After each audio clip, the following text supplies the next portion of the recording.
Yes. Hello, Gandhi. Thank you for taking out this time to speak to me about about how managers manage their conflict in a team. So I would first want you to introduce yourself and tell me more what you do and what is your background. Yeah, so my name is Gandhi Velasamy. I'm a director of technical consulting. I work for Salesforce.com. So I manage people as well as I am a lead projects from the architectural and technical perspective and work with the various developers to implement as well as help different customers to implement solutions for them. Okay. Thank you so much, Gandhi. Um, I will quickly tell you the purpose of why we are doing this. So basically, we need to. This is a part of our assignment for high performance team, where each of my team members is also taking interviews with two of the people they know under their circumstances. And we have come up with this topic how managers deal with conflict in their teams. So I would ask you a few questions around conflict, and you just have to answer it. Absolutely. Okay, thank you. So I will start with the very first question about can you tell me a bit about a leadership role and your experience managing teams in your field? Yeah, so in my role, basically, first thing is I manage people.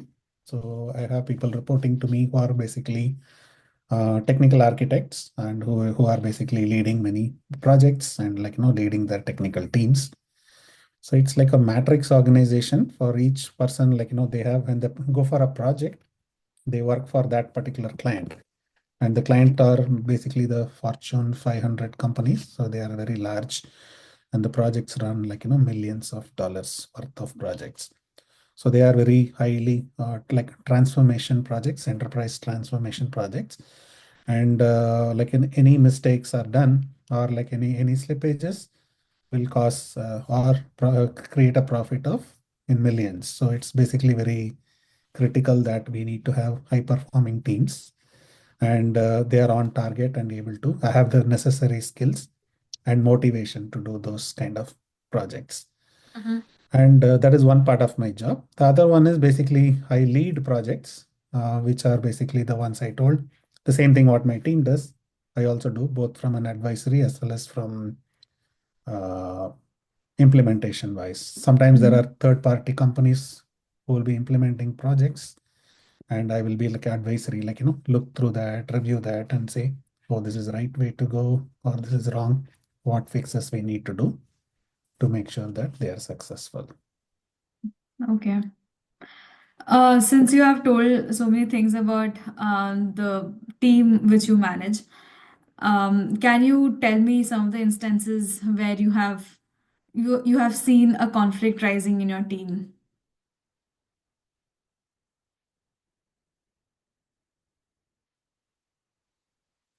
Not just my team. So we have the client's team. Client will have a team. Then sometimes the third party who are implementers, they will also have their teams. And generally, each person's interest is different, right? The client always wants to reduce their cost, and they want to get the maximum output. And the obviously the contractors or that company, they want to maximize their profits. So that's what is in their best interest, and want their team to be involved. At the same time, we have to be strike a balance. Make sure that whatever is the right thing to do gets done.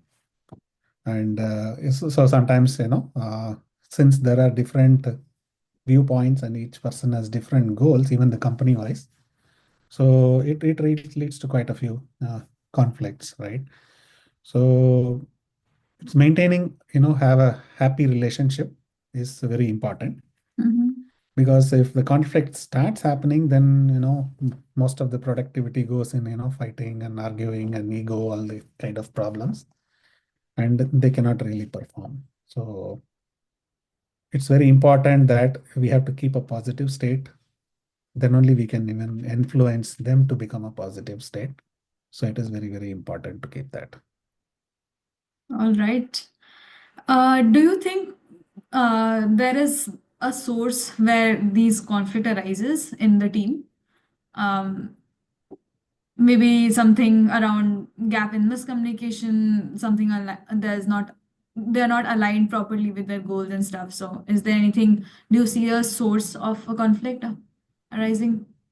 Yeah, source of conflict, main sources of conflict is different interests. The client have their interests, the consulting company have their interest, and Salesforce has its own interest. So all three have. So when all the three interests are not, in this going in the same direction, so obviously, and it's not, these are all not small conflict, right? Somebody did said something, or it's fine. They have like impacts in millions of dollars.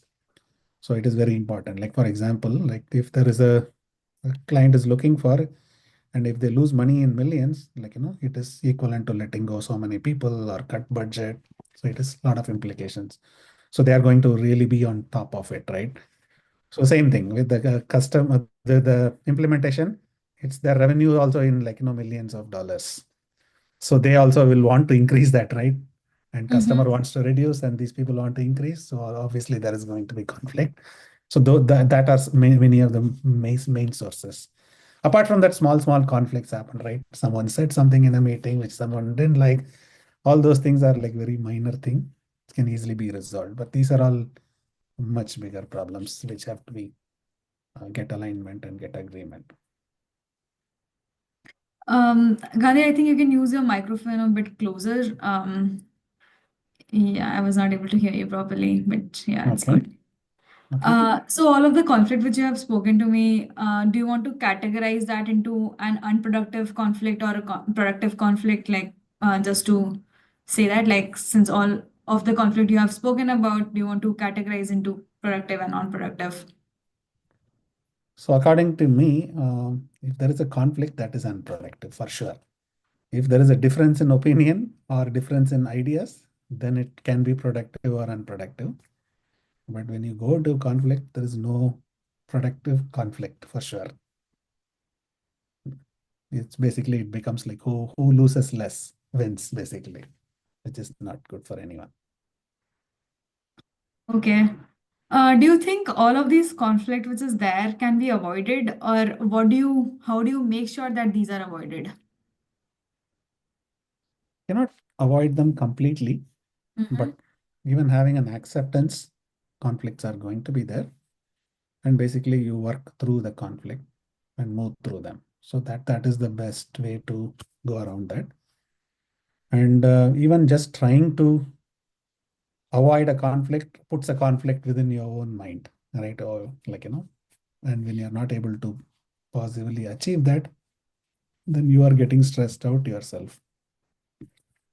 So we don't try to avoid, but we try to build a positive.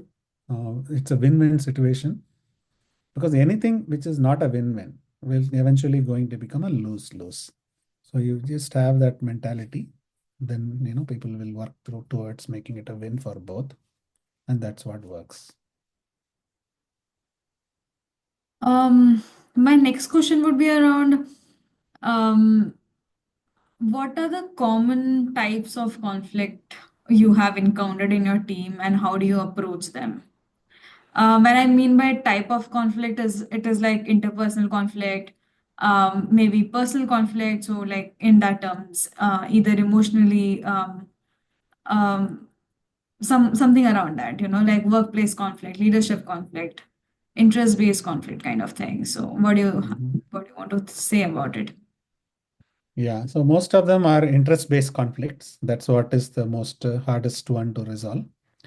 The other kind of conflicts, like personal, like somebody is emotional, they said a few things, they are problems, but they can be managed, right? The person is at that time it's emotional and said something. The next day, when he or she comes back, they are in a much more calmer pace. Then we can talk to them, work them through, resolve them. And some of them are like ego-based conflicts, right? I am bigger than you, or like somebody tries to overrun others, try to that. And that also happens. So I do work through that, right? So the person who is quieter or not talking much, we give them the opportunity to talk or do some things. So that way we can reduce, some of the conflict. And of course, the person who wants to dominate, they are not going to feel good, but we have to strike a balance basically, right? So Right. to get that right. Yeah. So it is always not a happy experience, but we have to do the right thing. So when we do the right Right. thing, obviously we feel, empowered. Right. Absolutely. Can you give me one instances where you have kind of personally managed a conflict between your team and you Mhm. were actually involved into it, and how did you resolve it? Yeah. So I can give one example, like, when we are working with a client, um, so they have certain budgets, right? They want to, get that project done within that budget. And the implementer, like, there is a company, third party company who wants to implement, they have a revenue, goal that they have to make so much money. So obviously these people want to increase the revenue goal, and the spending company, and I am like an advisory. Like basically we have to tell what is the right thing for the client, and also like work with the implementer to make sure that they also don't get you know uh, pain. They don't get into a loss module, right? Right. So basically take the so this happens, right? And they were like, kind of arguing, you are charging too much money, or they are saying like, you didn't understand the scope properly, like, so there was conflicts going on. So me being the advisor between, so basically take all the facts together. We have to stick with the facts and be not be attached or averse to anything, right? You just take the facts, look through that, and prioritize. Like, what is most important for the customers. So let's put that, right? If they have a limited budget, Mhm. let's do the things which are most valuable for them. At the same time, work with the third party company and say that, okay, for you, like, what is same thing, like, what is best for the customer, obviously is also going to become the best for them, right? They have limited amount, so that they can cut their cost and provide the maximum value. At the same time, the client also gets the maximum value, so they are willing to give up some items. At the same time, the consulting company is also willing to get, then eventually both of them win. So I've done many conflicts resolution similar to that, and this is one of them. Okay, thank you so much for answering that. One last question before we wind up this particular conversation is, um, what advice would you give to someone in the leadership position who is handling the team conflict?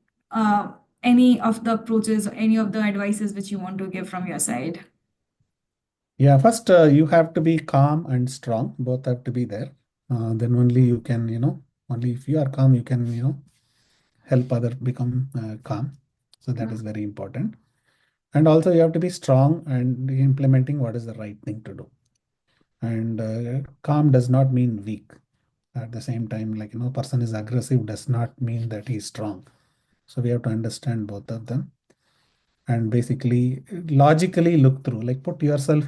What I generally do is, if there is a conflict coming, so I look at the other person's perspective, why that person is thinking the way they are thinking. So first I will look at that.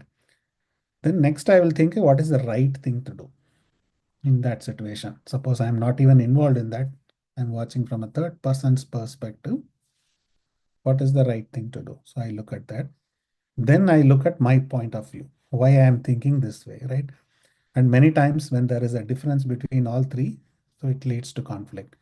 Then I focus on what is the right thing to do, and also thinking why the other person is thinking the way they are thinking.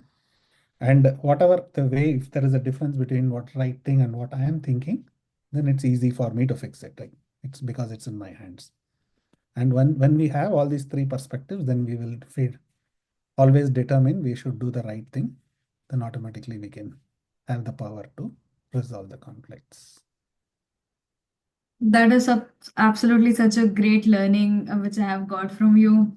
The 3 points which you have told, it's Gandhi's background. Like literally, I would also maybe when I'm there in your position, I would definitely think in that manner and maybe utilize all of these learnings from this. Um, but thank you so much for doing this, Gandhi. I really appreciate you have taken your time out, especially after a very hectic day. But thank you so much for doing this. Yeah, it's my pleasure. Thank you. Thank you.